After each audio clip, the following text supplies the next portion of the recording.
Hello and नमस्कार हमारे प्यारे बीपीएससी हेडमास्टर हेड टीचर साथियों। आपका हमारे चैनल स्टडी तंत्र में बहुत बहुत स्वागत है। आशा करते हैं आप सभी स्वस्थ और मस्त होंगे। साथियों, जैसा कि आप सभी स्क्रीन पर देख सकते हैं, सचिवालय अपडेट आज की डेट में हमारे तमाम बीपीएससी हेडमास्टर हेड टीचर के लिए बहुत बड़ी खुशखबरी जारी हो चुकी है। साथियों, आज की डेट में आप सभी ने देखा होगा कि यहाँ पे जो केस लिस्टेड था आप सभी के वेतन विसंगति को लेकर के, फाइनली उस पर बहुत बड़ी पॉजिटिव न्यूज आ चुकी है। आप सभी के अब एक प्रकार से कह सकते हैं कि फाइनली आप सभी को जिस चीज का वेट था अब आप सभी को वो मिलने जा रहा है, यानी कि खुशखबरी का आना स्टार्ट हो चुकी है। उसके संकेत मिलने लगे हैं, चाहे वो कह सकते हैं न्यायालय के स्तर से हो या फिर विभाग के स्तर से हो या फिर आपके स्वयं के स्तर से हो। मतलब आपने खुद देखा होगा कि अभी 1 से 2 दिन पहले आप सभी के जितने भी बचे हुए हेड टीचर थे, जिन्होंने ग्रीवांस के माध्यम से या फिर जिन्होंने जाकर के अपना डिस्ट्रिक्ट जॉइन नहीं किया था, उन सभी को वापस से एक बार जिला आवंटन का लाभ मिला है और वह सभी अब अपने ऐच्छिक, यानी कि जहां पर वह चाहते थे, जहां पर उन्होंने विकल्प दिया था, बेसिकली वहां पे उनका जो है पोस्टिंग किया गया है। अब उनके स्कूल आवंटन की प्रक्रिया चल रही है। साथ ही साथ जो हमारे हेडमास्टर साथी हैं उनके भी विद्यालय आवंटन की प्रक्रिया अब स्टार्ट हो गई है। प्राप्त जानकारी के अनुसार अब आप सभी एचएम और एचटी के जो विद्यालय आवंटन की प्रक्रिया है वो बताया जा रहा है कि जनवरी लास्ट, यानी कि जैन लास्ट तक आप सभी का कंप्लीट कर लिया जाएगा। उसके बाद जैसे ही प्रक्रिया यह कंप्लीट हो जाएगी, आपके विद्यालय में योगदान कराने की प्रक्रिया स्टार्ट होगी। साथियों, आप सभी को बताना चाहते हैं कि आज यहाँ पे एक और बहुत बड़ी खबर देखने को मिली है। यहाँ पर विभाग की तरफ से सभी जितने भी आपके 38 जिले के डीओज हैं, साथ ही साथ आपके यहाँ पे जो डीपीओज हैं, यानी कि जिला कार्यक्रम पदाधिकारी और जिला शिक्षा पदाधिकारी, उनको यहाँ पर आप सभी का वीसी के माध्यम से ये स्पष्ट निर्देश दिया गया है कि जिन भी एचएम या एचटी का यहाँ पर अभी भी वेतन भुगतान लंबित है, यथाशीघ्र उन वेतन भुगतान को कंप्लीट किया जाए, यानी कि वेतन लंबित नहीं रखना है किसी भी प्रकार से। और यहाँ पे बताया जा रहा है कि अब इसके लिए एक डेडलाइन भी निर्धारित कर दी गई है, यानी कि अंतिम डेट यहाँ पर अनाउंस कर दी गई है विभाग की तरफ से कि उक्त तिथि तक यहाँ पे हर हाल में सभी जितने भी हमारे नए हेडमास्टर हेड टीचर साथी हैं उन सभी का वेतन भुगतान हो जाए। तो हमें यहाँ पे जो जानकारी मिली है, बताया जा रहा है कि फरवरी मिड तक आप सभी का जो यहाँ पे लंबित वेतन भुगतान है उसकी प्रक्रिया समाप्त हो जाएगी। आप सभी की वेतन विसंगति का भी यहाँ पे लगातार काम चल रहा है। विभाग अपने स्तर से जो यहाँ पे वेतन संरक्षण का आप सभी को लाभ मिल रहा है उसका प्रयास जारी रखा हुआ है और बहुत जल्द आपको यहाँ पे बढ़े हुए वेतन के साथ आप सभी का जो ग्रॉस सैलरी होता है उसकी पेमेंट कर दी जाएगी। अब साथियों, आपको बताना चाहते हैं यहाँ पर जो सबसे बड़ी खुशखबरी है वो क्या है। तो आप सभी को पता होगा कि आज जो है माननीय कोर्ट की तरफ से आप सभी के लिए बहुत ही पॉजिटिव न्यूज जारी की गई है, जिसमें ये कहा गया है कि जो यहाँ पे विभाग है उसको बेसिकली यहाँ पे 6 सप्ताह का समय दिया गया है। अभी हालांकि ये फाइनल जो ऑर्डर है वो रिलीज तो नहीं किया गया है, लेकिन हमें जो पक्की जानकारी मिली है कि यहाँ पे 6 वीक्स का यहाँ पे टाइम दिया गया है और इस टाइमलाइन के अंदर जो एफिडेविट है वो फाइल करना होगा जो अपोजिशन साइड है, यानी कि जो सरकार की साइड है उसकी तरफ से। और यहाँ पर जो स्पष्ट निर्देश है वो दिए गए हैं माननीय न्यायालय की तरफ से कि जो भी वेतन विसंगति है उसे जल्द से जल्द दूर किया जाए। और इसको लेकर के विभाग क्या कर रहा है, किस प्रकार से प्रधान शिक्षक और प्रधाध्यापकों का जो वेतन विसंगति है उसे दूर किया जा सकता है। और जो यहाँ पे सबसे बड़ी वेतन विसंगति है, चाहे वो ईयर वाइज ले लें या फिर जो अभी लेटेस्ट ज्वाइन किए हैं उनका वेतन कुछ और है, आगे वाले वेतन कुछ और है, मतलब जो टोटल यहाँ पे एक तरह से खिचड़ी बनी हुई है उसका यहाँ पे किस प्रकार से निराकरण किया जाएगा, इसको लेकर के यहाँ पे स्पष्ट निर्देश जारी किए गए हैं। साथियों, आप में से बहुत सारे लोग अभी तक ये अपडेट नहीं देख पाए होंगे, तो देखिए हमारे तरफ से ये अपडेट भी दिया जा रहा है, आप एक बार ये वीडियो भी देख लीजिए।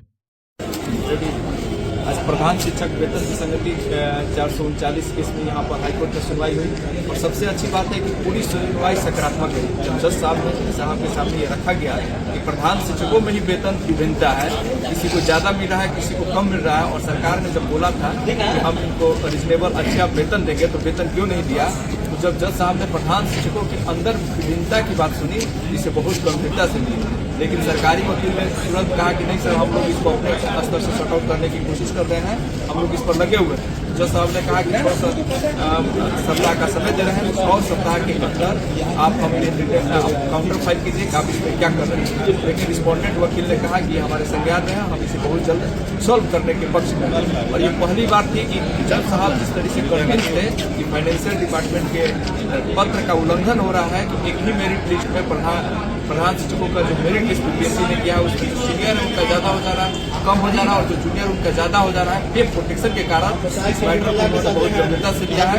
तमाम प्रधान सचिवों को हम ये सूचित करना चाह रहे हैं कि ये जजमेंट आपके पक्ष में आने जा रहा है। हो सकता है पक्ष में आने से पहले विभाग अपनी गलती को सुधारते हुए विभागीय स्तर से पत्र निर्गत कर दे, लेकिन आप पूरी तरह से सकारात्मक रहिए। हम लोग ये केस जीतने जा रहे हैं और बिहार के अंदर फिर एक बार हम लोग प्रधान सचिवों का झंडा फहराने जा रहे हैं।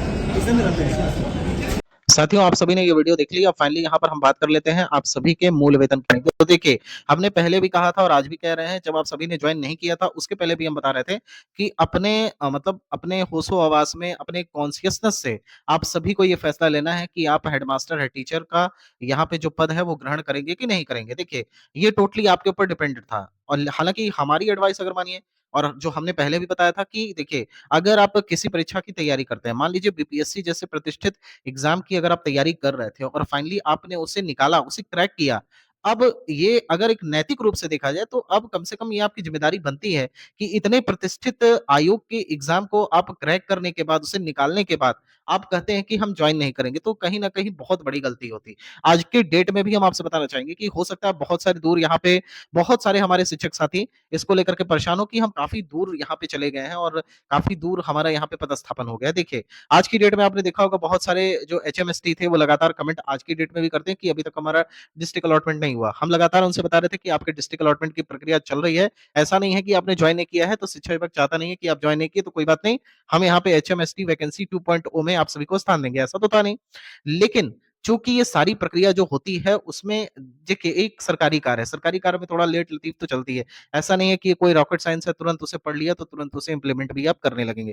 थोड़ा वक़्त तो लगता ही है। और रही बात यहाँ पे अगर न्यायालय की, तो न्यायालय ने स्पष्ट निर्देश दिए हैं कि वित्त विभाग ने अपना अनुमोदन दे दिया। बाकी जो सारी चीज़ें हैं, अगर ये सारी चीज़ें एक तरीके से ट्रैक में आ जाती हैं, सीरीज़ वाइज़ इनको अगर लगा दिया जाता है, तो कहीं न कहीं जो एक तरह से वेतन विसंगति बनी हुई है, वो नहीं रहेगी। हमारे एचएमएसटी साथी आराम से अपना जो टोटल वेतन का लाभ है, वो प्राप्त कर सकेंगे, जो कि उनका जेन्युइन अधिकार भी है। अब यहीं से एक सबसे बड़ी खबर ये है कि आपके मूल वेतन के रिगार्डिंग भी लगातार अब काम होना स्टार्ट हो चुका है। क्योंकि देखिए इसमें वित्त विभाग ने भी अपना अनुमोदन ऑलरेडी दे दिया था। आपने देखा होगा शिक्षक नेता जब तमाम जो है चाहे राजू सिंह हो, चाहे बाकी यहाँ पे जो भी शिक्षक नेता हैं, उनके तरफ से भी आपको बताया गया था कि हाँ, यहाँ पे मार्च तक आपका वेतन हर हाल में बढ़ जाएगा। और हमें जो निर्देश प्राप्त हो रहे हैं वो ये है कि आप सभी के मूल वेतन को लेकर के विभाग लगातार काम कर रहा है। इसमें बेसिकली मतलब ये भी है कि ग्रेड पे को लेकर के भी चीज़ें चल रही हैं, क्योंकि आपको पता होगा ग्रेड पे तो अभी शिक्षकों को मिलता नहीं है, चाहे वो हमारे नियमित शिक्षक हो, चाहे आप हो। हालाँकि आप सभी को अगर ग्रेड पे का लाभ मिल जाएगा तो मूल वेतन फिर उसका फिटमेंट फैक्टर किस प्रकार से बैठाया जाएगा। तो ये सारी चीज़ों को लेकर के शिक्षा विभाग लगातार मीटिंग्स भी कर रहा है और ये सारी चीज़ें बहुत जल्द सॉल्व कर लेगा विभाग। वहाँ पे बड़े-बड़े लोग बैठे हैं, हम तो काफ़ी छोटे लोग हैं, लेकिन फिर भी आप सभी को बहुत जल्द एक सकारात्मक खबर ये भी देखने को मिलेगी कि फाइनली आप सभी के ग्रॉस सैलरी में एक बड़ा इज़ाफ़ा हो जाएगा। और आपको ये भी बता देते हैं, जो 8th पे कमीशन वाला मुद्दा चल रहा है कि केंद्र सरकार उसे लागू करेगी, तो बिहार सरकार भी उसे लागू करेगी। बहुत जल्द 8th पे कमीशन आपको बिहार में भी देखने को मिल सकता है। साथियों, अब बात कर लेते हैं आपके एचएम और एसटी के बढ़े हुए वेतन के विषय में। तो बढ़ा हुआ जो भी वेतन होगा वो आपके नियुक्ति तिथि से ही मान्य होगा। मान लीजिए आपने 1 तारीख को 2025 को अगर आपने योगदान किया है, तो उसी बेसिस पे ही आपको यहाँ पे लाभ मिलेगा। मतलब जो भी आपकी जॉइनिंग डेट होगी, उसी डेट से आपको यहाँ पे जो बढ़ा हुआ वेतन है, वो एरियर के रूप में प्राप्त हो जाएगा। बाकी जो आपका जॉब चल रहा है और उस मंथ की जैसे भी अनुपस्थिति जाएगी, उस हिसाब से आपको उस मंथ का पेमेंट मिलेगा और बाकी जो भी इधर आपका वेतन बढ़ रहा है, उसको आपको एरियर के रूप में भुगतान कर दिया जाएगा। और बाकी 8th पे कमीशन तो अभी इम्प्लीमेंट होने नहीं वाला है। जैसे ही इम्प्लीमेंट होगा, तो इस राज्य में भी इम्प्लीमेंट होगा। ऐसा नहीं है, बिहार के पास अच्छा खासा पैसा है। अगर ऐसा नहीं होता, तो जितने भी राज्यकर्मी हैं, उनको ठीक-ठाक पैसा यहाँ पे सरकार देती है, ठीक है? उनको जो है पे कमीशन का लाभ मिलता है, केवल शिक्षकों को नहीं मिलता है। और शिक्षकों को क्यों नहीं मिलता है, आप सभी को पता होगा कि पहले आप नियोजित थे, फिर पहले आप नियोजित थे तो प्रखंड स्तर पर, पंचायत स्तर पर इस हिसाब से आपका नियोजन नहीं होता, कॉन्ट्रैक्ट बेसिस पे थे आप, उसमें ग्रेड पे आपको कैसे मिल सकता है? तो इसलिए ये जो प्रक्रिया है थोड़ी समय लगेगी, लेकिन ये सारी चीज़ें एक बार पटरी पे आ जाएँगी, फिर आप सभी को फाइनली फ़ायदा भी देखने को मिलेगा। इसके अलावा ट्रांसफर एक बहुत बड़ा मुद्दा है, तो ट्रांसफर को लेकर के भी यहाँ पे एचएमएसटी बेसिकली ट्रांसफर को लेकर के शिक्षा विभाग लगातार मंथन कर रहा है। जो लगातार यहाँ पे दिक्कत हो रही है कि जो लोकल प्रभारी हैं, जो पहले से यहाँ पे प्रभार में थे, अब वो काफ़ी ज़्यादा जो है कह सकते हैं परेशानी डाल रहे हैं, खास तौर पे हमारे नवनियुक्त एचएम और एसटी को। तो इसके लिए बड़े स्तर पर ट्रांसफर की तैयारी स्टार्ट हो चुकी है और बताया जा रहा है कि बहुत जल्द यहाँ पर आप सभी को नई नियमावली देखने को मिलेगी। बेसिकली अब जो नई नियमावली है वो तैयार हो चुकी है। अब बस उसे यहाँ पे कैबिनेट में स्वीकृति के लिए भेजा जाएगा और उसी के आधार पर इन सभी शिक्षकों का जो पूर्व प्रभारी थे, उनका भी ट्रांसफर होगा। और ये बताया जा रहा है कि वो जो बेसिकली जिस प्रखंड में है और उनका होम प्रखंड, इन दोनों को छोड़ करके उनको यहाँ पे प्रखंड का जो है विकल्प देना होगा और उसके बाद उनका उसी जिले में पदस्थापन हो जाएगा, लेकिन एटलीस्ट वो विद्यालय तो छोड़ना ही होगा। 5 साल से अधिक आप एक विद्यालय में नहीं रह सकते, ये नई नियमावली में बेसिकली आपको देखने को मिल सकता है। साथियों, फिलहाल ये वीडियो यहीं तक। अगर आपको वीडियो पसंद आई हो तो चैनल को सब्सक्राइब ना करना ना भूलें। साथ ही साथ एक बात अवश्य जान लें, ये आपका ही प्लेटफ़ॉर्म है हमारे हेडमास्टर, हेड टीचर का। कोई भी आपको समस्या हो, कमेंट सेक्शन खुला हुआ है, वहाँ से आप पूछ सकते हैं। साथियों, फिलहाल ये वीडियो यहीं तक। आपका दिन शुभ हो, ऐसी हम जो है आप सभी से ईश्वर से प्रार्थना करते हैं और आप सभी से जल्द मिलेंगे नए वीडियो के साथ। Thank you so much.